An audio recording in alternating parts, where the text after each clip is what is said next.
Yes, please. Please say your name.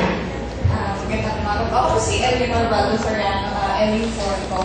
So gusto ko pong mag-raise ng concern ko sa research since it's one of the thrust of the current administration. As it is right now, sir, kami po sa UP College of Medicine, we have two required research subjects.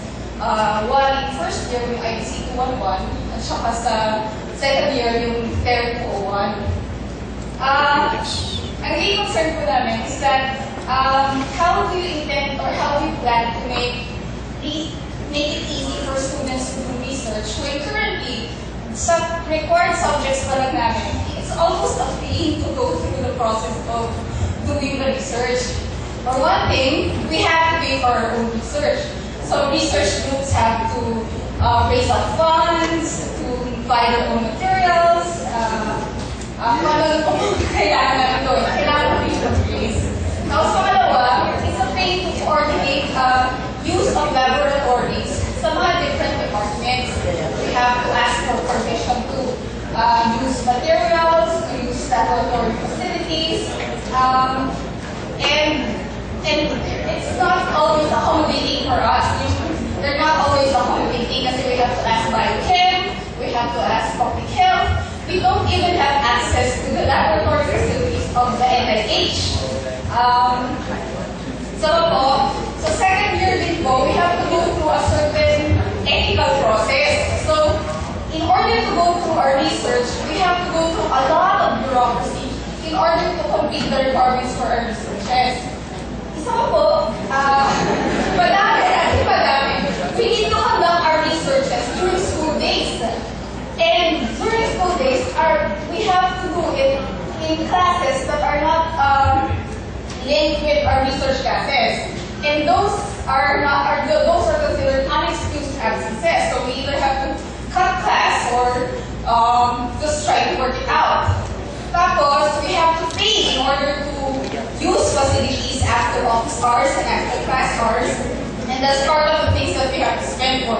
So yung required subjects na po yun na ang dami ng balakid for us to do research.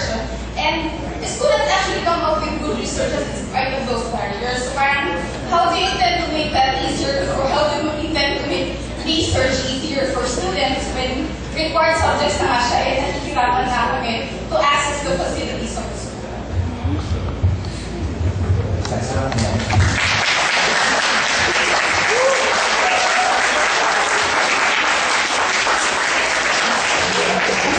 Parang siya ang speaker eh. Clear lang ho. So thank you very much for raising that concern. Those exact points came out during the weekend, during the strat planning. No? Yung sinasabi ni Chancellor, nasa harap, anong gusto mong mangyari sa UP Manila, doon sa likod, ano yung ayaw mo at saka gusto mong palitan. Lumabas yun doon sa mga likod ng mga tao na nagsabing student research.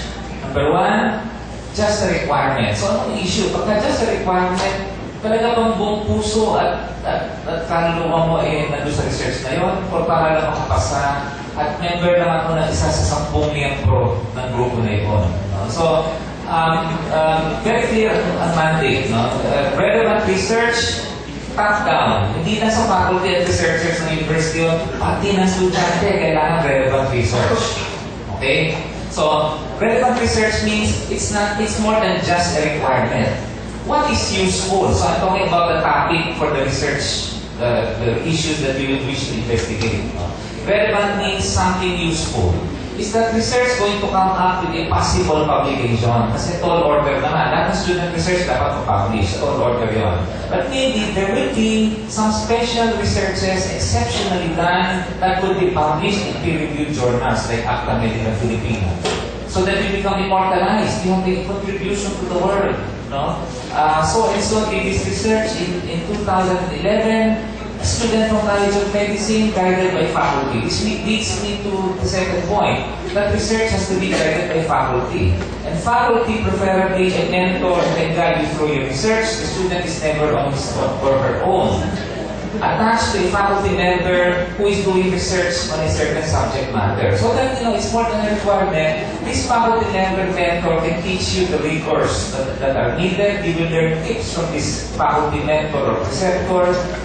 linked with a research that is existing. And that, I think, is a suggestion I would make to Vice Chancellor Georgie De Luna, that in this, probably in the CAC Chancellor Advisory Committee, we will need to take a second hard look at student research and how we're doing it in this university. No? More relevant, meaning more useful. No? Faculty guided, no? And therefore the tip for the students is to attach yourself to a faculty member who's doing work on something. So your topic should not be too far from that expertise of your faculty mentor. Now let's go to the resources, the infrastructure. No? It may not be true to say that NIH or some labs are close to the students. On the other hand, because you are students of this university, you have access to such labs. The NIH, for example, came into existence partly because of the need